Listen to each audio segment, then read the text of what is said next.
Hello and welcome to the latest edition of Talking MotoGP with myself, Rob Portman and Donovan Free. We are at the amazing Fired Up dealership here in Santon with a beautiful brand new MV Agusta behind us. Ways. Well, Santon Four Ways. He's an Easter egg guy, so it's all the north. It's north, yeah. It's Santon Four Ways. He lives in Boxburg, Benoni, Brakpan, same thing. Same thing. But we are here. Beautiful brand new MV Agusta behind us. Really are. This is the only one in the country, and we're scared to touch it because it says it's got a big sold sign on it. Yeah. But we've got a lot to talk about. We've got two races to catch up with. Of course, the Misano and the Aragon round, and of course a Binder, Brilliant, the King, and a crown that I drew. That's apparently a crown. I don't know. It's a terrible crown, but it's a crown, man. Right, Don. Let's get into this. Misano, big talking point from Misano. Marquez Rossi qualifying. Yeah, what I love about that is the amount of talking that went on, especially social media. Yeah. Kind of most of it is just, I don't know, even like journalists at MotoGP, they love, kind of stirring up. Personally, I think there was a lot more kind of, I don't know, a lot more sort of conspiracy put into it than what it was. Yeah. If you know what I mean. I mean, people saying, well, yeah, Rossi thought this and that's what he did. Marquez thought this. And no, they were just out there trying to do a hell of a fast lap. And they both kind of got in each other's way and they both cocked it up. There was no conspiracies or mind games or anything like that. And you could see by the way they reacted to it afterwards. When Marquez put it on the inside of Rossi, he set him up and looked like he was going to flick him. I thought, oh, here we go. Round number 10,000 about to happen. But they both kind of went, we both knew exactly what we were doing. Yeah. It's over. Let's carry on with life. Okay, now I know we hear this a lot. People always say, especially social media, they say, yeah, but, do you race? Or, people are saying you can't have a comment if you don't race. But okay, it's not true. If you don't race, by all means comment. A lot of it is sort of, a lot of these ideas are very good. But, every now and again, I kind of think back to kind of sitting in the seat, when you're actually riding and you think about it, you're doing a qualifying lap. What is going through your brain during a qualifying lap? Yeah, I want to set the fastest There's no lap time conspiracy, there's no space for conspiracies or mind games, there's nothing. All you're thinking about is must pin it, must get this lap time, and that was what was going through both of their brains at the time. And Marquez went wide, got a bit annoyed, went onto the paint, got a bit annoyed, pulled back again. I don't know, maybe he should have kind of had a moment of thought then to kind of say, okay, Rossi's behind me, stay out of the way. Rossi, on the other hand, is still trying to set his pit lap, and there's a Marquez in front of him, you know what I mean? So what does he do? He goes. So there's no... But having said that, do you not think this, there was pure intent, I think, on the side of Marquez to do the whole, right, it's 2 minutes to go, I'm behind Rossi, he's got to set a lap, he's going to tone me to okay, that was sort of strategy done in the pits. Yeah. You know what I mean? It did backfire. That wasn't by coincidence that Marquez was once again behind Once Rossi. again, Marquez made sure he was behind Rossi. It backfired because he ended up getting held up by Rossi. Yeah. So, okay, maybe he'll learn not to do it again. The same thing, we'll talk about Aragon now. The same thing happened to him. Even though he was already on pole, same thing happened to him. He got held up, so it doesn't always work.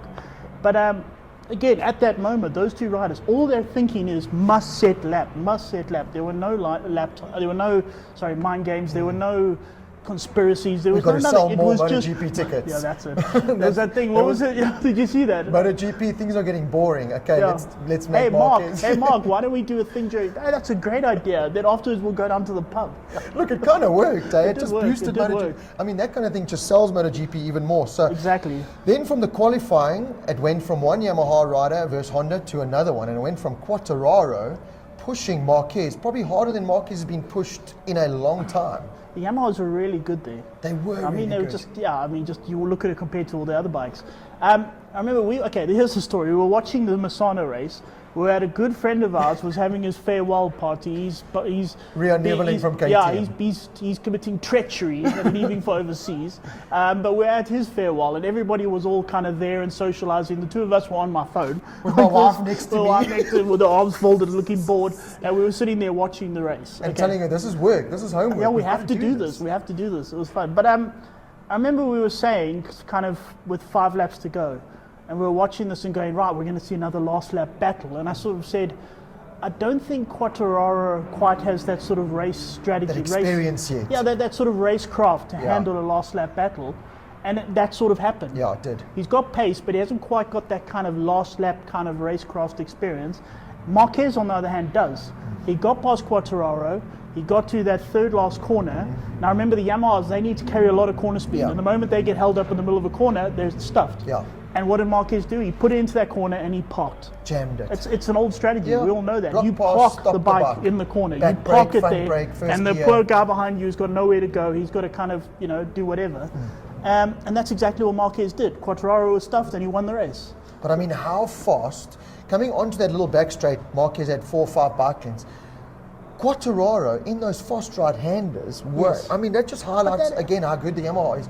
But again, maybe a more experienced or more racecrafty Quattararo, because a Binder would have shoved that on the inside going into the hairpin. I know. So Elbows out, in you I go. was talking to Ivan, our Darren Binder would have cameraman. taken them both out. 100%. I was talking to Ivan from LiveX Productions, who's helping us with this before, and I said, the Quattararos, the guys in MotoGP need to get together and say, we've got to ruffle Marquez up. And his immediate reaction to me was, Binder will do that. Yes. And I think that's what needs to happen. Binder's just... He's going to go for it. I love it when they speak about commentary, like they were talking about Brad. We're actually, skipping a little bit to Aragon now, sorry. But they were talking about Brad, and at first they were saying Brad doesn't look the usual Brad. He was out front. I mean, he looks in control, and he never looks in control. And towards the end of the race, his tires He all was went out of off. control. And he says, right, this is the Binder we know. He's reaching for every thousandth of a second in every single corner. And that is sort of the Brad way, isn't it? I looked at Quattararo and I thought, okay, you got to go. The rest of the MotoGP field cannot just keep letting Marquez dictate races. They've got to start. So again, Quattararo with a little bit more experience, a little bit more fire, a little bit more racecraft, I think will come in. In Misano, which is in Italy, which is about 20 minutes away from the Ducati factory, or 20 k's or half an hour. Yeah, it's within, standing your tiptoes kind of thing. Misano, Ducatis sucked. I cannot believe.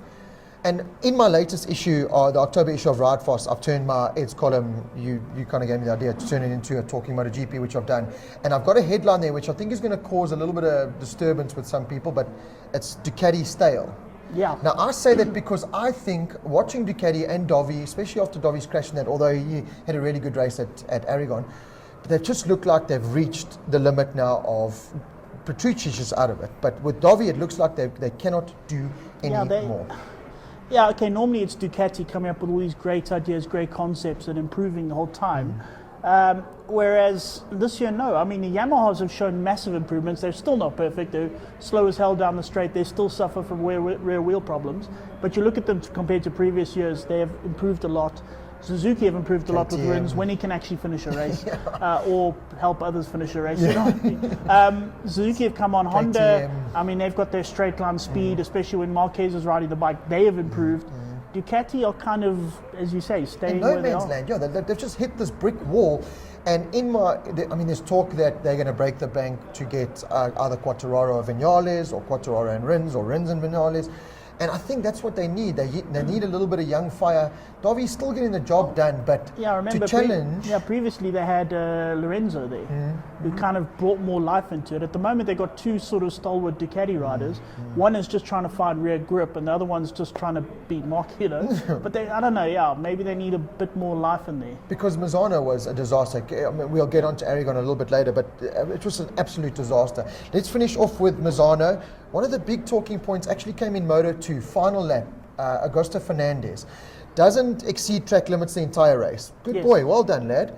On the final lap, to gain an advantage in my view, runs a faster line, runs onto the paint to line up a move, which then ultimately wins him the race. Doesn't get penalized and wins the race.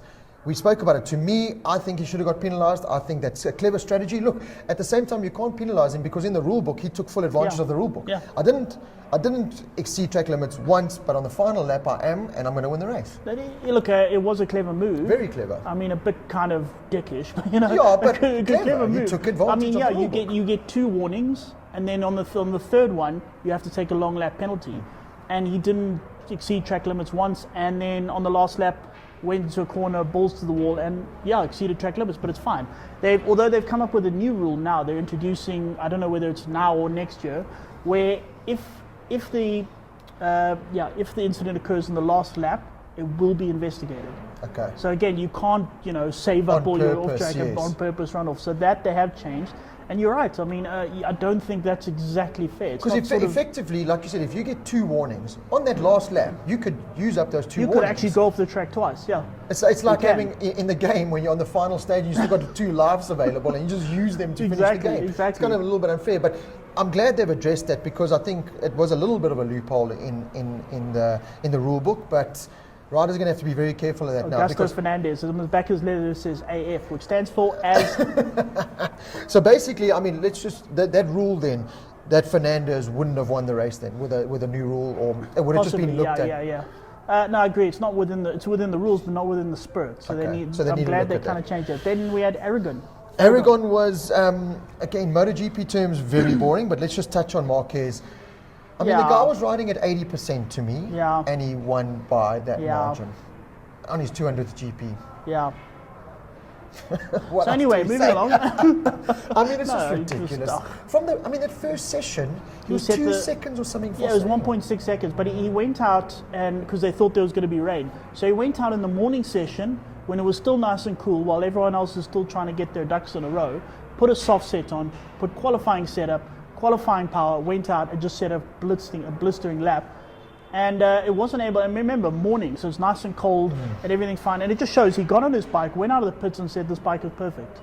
I mean, the fact is, without much setup changing at all, he was able to set the fastest lap of the race. It just shows the sort of base setting they have on that bike. That Honda and Marquez have built a unbeatable package in my mind. Lorenzo kid, we'll get on to Lorenzo now, but he keeps saying that he said it twice now, where he says that this bike is built around Marquez. To win on this bike, you have to ride it in the Marquez style, and he said he used the word, he's got a very Marquez style. No. He said Marquez has a it was something like unique style, or something. One of these sort of words, polite words you use, and to say what a daft bugger. You know what I mean?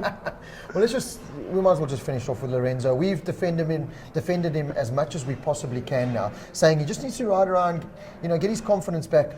But riding around in last place, dicing with Abrams and Cyrene and getting beaten by them, and the manner in which he did it and the way he looked, to me was a little bit pathetic. He looks very uncomfortable. No, that to me was pathetic. I know he hasn't had any help from Puig, who's just been battering him Puig. mentally.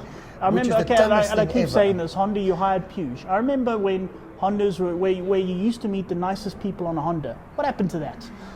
You're not helping your rider by saying what he's saying. But anyway, never mind that. Lorenzo. Okay, what I will say about Lorenzo at Aragon, he was running well. I think he was up to something like 13th he got up place. to 12th or something. So, and then he just said the rear tire just disintegrated, and he got sore, and all of that, and then he just dropped backwards. So I wonder if this is a true reflection of Lorenzo. You know what I mean? So there's some plus sides for sure. But again, it comes back to my argument. Lorenzo doesn't seem to be able to ride a MotoGP bike unless it's a soft tire. So the soft tire was never going to work, but he banged it in, got up to 12th, loved life, and of course your tire is going to burn out. So well, he did say that this year Honda concentrated on producing more straight line speed, and that was at the cost of handling. Okay, which doesn't now suit. That doesn't suit his style. Because where Marquez seems to be beating everyone now at the moment, he can go in qualifying, practice, race with a hard, medium, or soft, and he'll make it work. Yeah. Whereas the Yamahas can only do a medium. He has that style of he brakes very late, very hard, right into the corner, stops the bike, leans it to 98 degrees, picks it up and accelerates. And the great thing about that is you can get away with it when you don't have, even if you don't have the grip, like you've got a hard tire, you can get away because you're shoving that tire into the ground. That's so Brad hard. Binder, 3 laps to Well, go. that's it, no corner speed, get in, get out. Yeah, but that's sort of it, and that style works, and that's how Honda. I mean, Honda, to their credit, they're building a bike around their star. Well done to them. It's at the detriment of everybody else. Yeah. And Alberto Puig tells everyone to man up. But anyway, but that is how Honda have built the bike. It's to Marquez style. It works. It's a very good style. Okay, so my other question, 2 questions. Lorenzo, is he going to get to the point? I mean, he keeps saying he's going to fulfill his contract for next year. There's some pundits that say he's going to retire and Zarco's going to climb on that bike.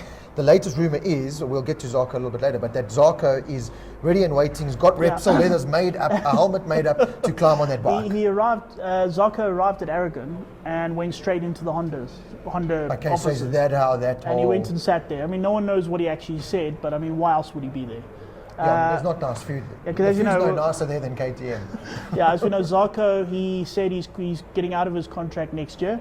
That's what he originally said, and so he wouldn't be racing next year. Now, KTM have kind of said to him, well, you've sort of given... They used the word... what do they say? Atmosphere. Yeah. They use the word atmosphere in the team, and I think when you've got a rider who just sits there going, me, all the mechanics, all the technicians, all of them are kind of going. Confidence and team kind of spirit is a big thing in that paddock, and I think KTM, and I think it was a good decision. Yeah, I think if you don't want to be here, get so lost. what KTM did is they said to Zarco, well, if you're not going to be bothered for the rest of the year, then go. So they they're still paying him, he's still contracted, but he's not actually riding. They've just sort of said to him, we don't have to actually... Because he wasn't contributing at all to development. The contract doesn't say he has to actually ride, it's just that he's employed by them. So, right, you go sit down over there. So they got this moping Frenchman, off you go. They brought in Kallio, who's the test rider, who's just so pleased to be there. Yeah. Yay, I'm in MotoGP, and the entire team's going, look, this guy is smiling. Yeah. And exactly that. And I put in my Talking MotoGP column, I think it's a brilliant plan because there's no better testing than race testing. So now, Kallio is quite happy, like you said, he just wants to race MotoGP. So if you throw test parts at that, he's happy to be racing. You're going to see in race conditions if those parts work. Exactly. And he actually and did Kallio, quite well. this is exciting for Kallio because he wants that seat next year. Yeah. Remember, there's a vacant seat in MotoGP in the KTM team, and no one quite knows where it's going to go. He wants that seat. So yeah, with KTM, I think it's brilliant because Kallio and Aragon actually did a really good job for himself. He put himself in the showroom floor perfectly. And KTM have now got a rider they can trust that know is going to help develop the bike. Because Espargaro, to me, is not developing the bike. Espargaro is riding around the problems. He's doing a good job. He's doing a good job, but he's riding around the problems. And that's why, to me, I think KTM cannot wait to have Oliveira and Brad Binder. This is their dream picture on their factory bikes because they trust them. They know they can develop bikes, and they know that they're not going to whine saying, but we want it more like the Yamaha. Because they haven't come from that. They know the Trellis and WP better than anybody. They know the team, they know the bikes, they know the feeling. I always kind of wonder if the whole Trellis WP feel isn't the same. I mean, you kind of get off a bike with a especially a silky smooth Yamaha, onto a bike, and the whole feel like go of from the bike, MotoGP KTM to a 1290 Super Duke with a Trellis. or something, it kind of has a very different feel about it, which they can't quite adapt to. I wonder if that's it. I think they fully sorted to those bikes, so I'm not too worried about them. I think KTM are on the right wicket though. I know it sounds harsh with Zarco and that, but if you don't want to be there, don't be there, and we're going to bring someone in that's going to help us develop the bike. Next year we've got Binder. Now, we know the way Pole rides, and he's done well, because remember, he also comes from silky smooth Yamaha. Now it's all about brake at the last very second, Marquez style, brake very late, brake hard, get into the corner, stop, turn, accelerate. And the bike's not slow, so that's a good thing. That is what Binder does. Yeah. I mean, if you try and carry corner speed on that Moto2 machine, it just shudders and all sorts of things. That's how you ride. So this is ideal. I can't wait to see Brad. I know he's going on a Tech 3 bike, it's maybe not as competitive, but I really do think, coming from having to wrestle bikes for the last 3-4 years, I think he's going to climb on that bike, develop it, and I think he's going to throw in a couple of really big surprises there. So we'll get on Brad a little bit just now. Okay, we've spoken about the stale Ducatis. At Aragon, you made a really good note here. You were bored one day and you went and looked at. No, I was supposed to be working, but instead I was doing this. Yeah. So you went and you did your homework and found out riders' weight, because you've noticed that tall riders don't seem to be doing that well in MotoGP. Okay. I do notice two people. Okay, Rossi and Petrucci. They both always talk about being heavier, and they both talk about their biggest problem is rear wheel grip. They've got no grip. So I'm kind of wondering, I mean, who are the heavy riders? I mean, that makes sense, but if there's another heavy rider riding up front, then why is he in there? But I did actually look at it. The heaviest riders in the class, and this whole thing looks at them compared to their much lighter teammate. Okay, we've got Rossi versus Viñales. Okay. Rossi is he's the fourth heaviest rider in the class. Okay. And yeah, he's a long way behind his teammate Viñales, and he's battling with rear wheel spinning. Petrucci, he is the heaviest in the class. He weighs 79 kilograms. He is a long way behind his much lighter teammate Dovizioso, and he's complaining about rear wheel spinning. The second heaviest in the grid is Iannone, because he's buff, because he's got a porn career to get back to. He's got to be like he's 75 kilograms. Now he doesn't actually he's more complaining about Aprilia. He keeps publicly saying how rubbish Aprilia is. But anyway. But he is also a long way behind Aleix Espargaro, who's about this big. And then the other one is Nakagami. This is sort of a bit odd. I'm sorry, I know we're getting stereotypical here. I know, sorry about this, but the Japanese rider is the third heaviest rider in the class. I mean, back in the old day, the Tadej Carters, the Shinji Itos, the Tetsuya Radas, they were these midgets riding motorbikes. Yeah, so Nakagami, the Japanese rider, is the third heaviest in the class. But okay, now he is on an older bike, and he doesn't really, but he's also a long way behind the other Honda riders. So here we've got the four heaviest riders in the grid, and they're all quite a long way, especially on hot conditions, track like this where there's a lot of rear grip needed. They're a long way behind their much lighter teammates. So it's not definitive, but it does plays hold a role. some weight. It does But hold this some is weight. this is my other argument now. I was talking to Ivan as well before we came on. We've got a lot of fast riders coming from Moto2. Alex Marquez, Baldessari, Augusto Fernandez, these guys who are all Yetis. They're all quite large. So they're yeah. all quite tall. I Yeah. mean, Baldessari and they're tall. So are these guys going to climb on? And I mean, Scott Redding battled in MotoGP because he was just too tall. He was also very tall, couldn't fit on the bike, couldn't do all of that. And Rossi, to me, these days just looks uncomfortable on a motorbike. Yeah. When he turns in compared to...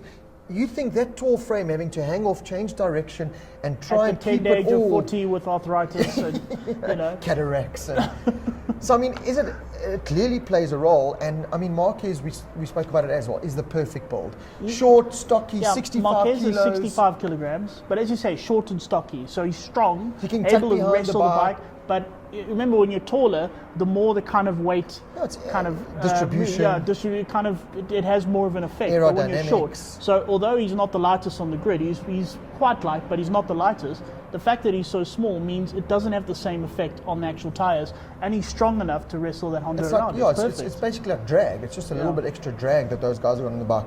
Anyway, so another interesting rumor apparently is that Kyle Crutchlow, after next season, will be hanging up his flaming HJC helmet. Yeah.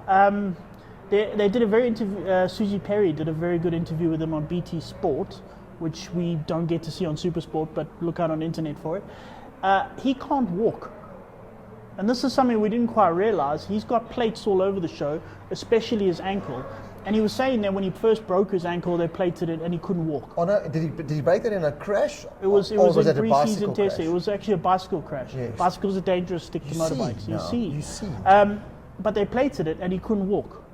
Then it got better, sort of beginning of the season it got better, but he says it's starting to get worse. And he says he can't actually, he gets up in the morning and he struggles to actually walk downstairs and go to his kitchen. Really? You know what I mean? He says he struggles to walk.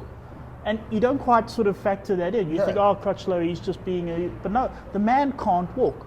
And when you're in your 30s and you've got a family and you've got a kid and you can't walk, you tend to think, why am I doing... You're already a multi-millionaire. Why am I doing racing this? at MotoGP, the highest level, where it's just risk factor. On a bike where Marquez has developed, it has to be ridden very hard. Okay, so there's a potential seat coming open in 2021. Nakagami will look most likely to probably take that number one ride in that team, and then that'll open up a seat. So that's really good. I'm really interested to see 2021 who actually moves up in that. But another interesting note from Aragon, and I loved how the commentators put it, and a lot of people on Facebook, I think you were one as well.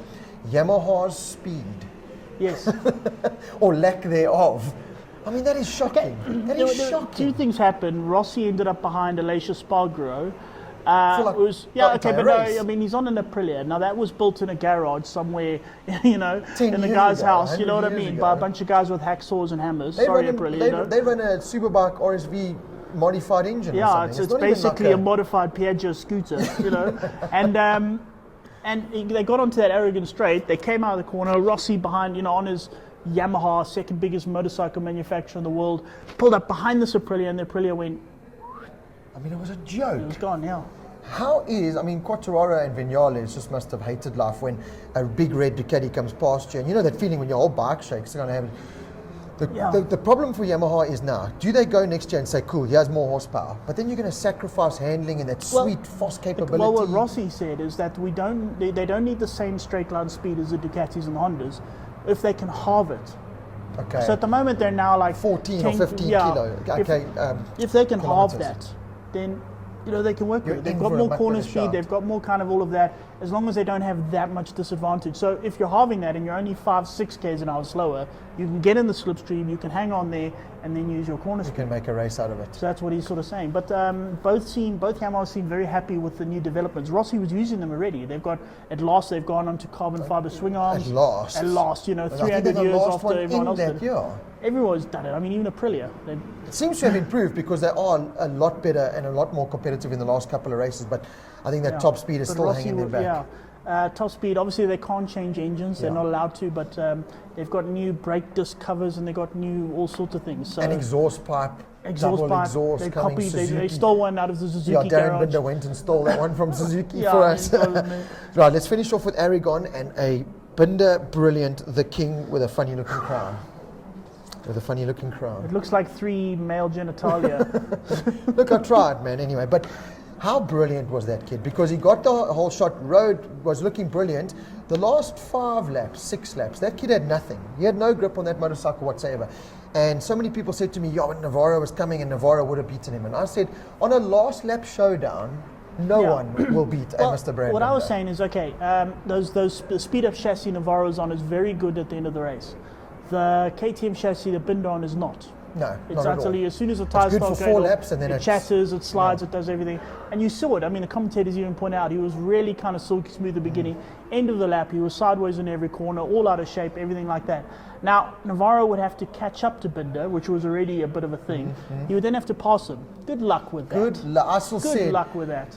Brad Binder on a last lap, no one will beat. Because those last couple of laps, you could see him. He was braking so late, stopping the bike in the turn. Who needs corner speed with a couple of laps to go? And jamming it out. So how are you going to pass that elbows out, back wheel out, everything out of shape. Good luck. I love that. Navarro wasn't able to catch up, but even if he had, with 2 laps, good luck trying to get past Binder, and he will dive bomb you back in the next corner. Well, that's what I said. If he did get past him, he would just pass you back and push you out, and that's what needs to happen to Marquez and what the guys in MotoGP need to do there. But talking with Brad, I mean, Jorge Martin, I think, finished 7th or 8th, so it was a better run, but that's where the bike should be finishing. I mean, Jorge Martin, he dominated Moto3 last year. He was the best rider by miles in Moto3, and he's got other kind of rookies on Calex's doing better. It sort of does show, it does show, and I mean, we wrote Brad off for the championship, but now I think it's 53 points behind. We need Marquez to have another DNF. Which he does. Yeah, he was only 15 points behind the guy in second. Yeah. I mean, he's right there. He was right 8th place in the championship a couple on, of rounds ago.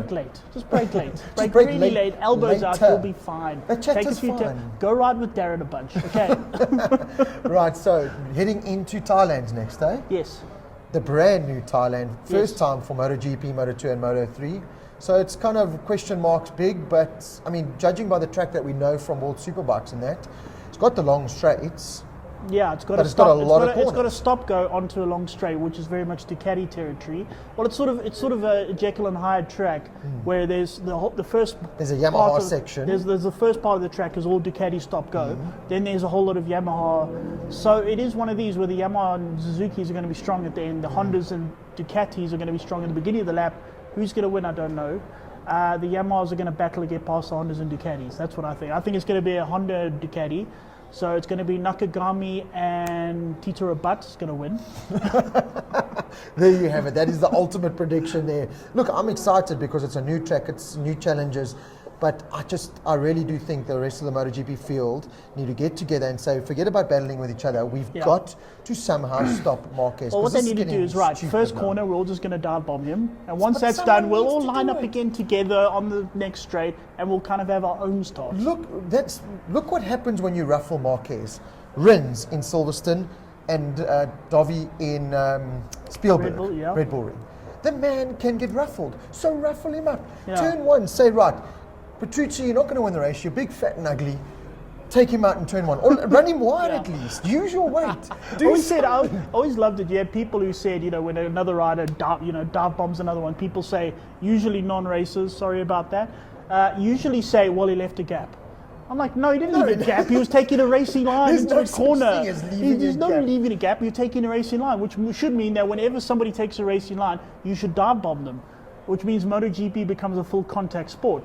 Danilo Petrucci is going to win by miles. He's just going to go, he's tall, he's heavy, elbows out, no one stands a chance. Please, Danilo, please, just make it happen. Make the race exciting. Thanks for joining us here for the latest episode of Talking MotoGP. We'll be back after the Thailand Grand Prix. For now, enjoy that and we'll chat to you soon.